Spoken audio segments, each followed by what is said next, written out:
Ikaw ba talaga yung tatay ng pinagbubuntis ni Zoe? Ano bang iniisip mo? Na gusto ko lang akuin yung anak ni Zoe? Trip ko lang? Ano pa bang proof ang kailangan mo para paniwalaan mo ako? Andito na nga ako. Inaako kong lahat kahit na mahirap para sa akin. Kasi hindi pa ako ready na magkaanak. Pero nabuntis ko si Zoe. Kaya pananagutan ko siya. So, ikaw yung dati pang kinukwento ni Zoe na bago niyang boyfriend. Boyfriend?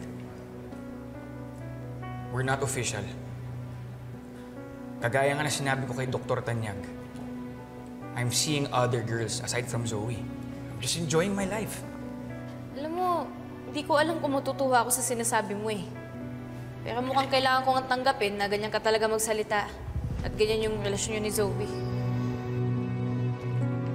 As long as paninindigan mo yung kapatid ko, wala akong right na pagsabihan ka sa dapat mong gawin. Pero Dok, may papakiusap lang ako sa'yo.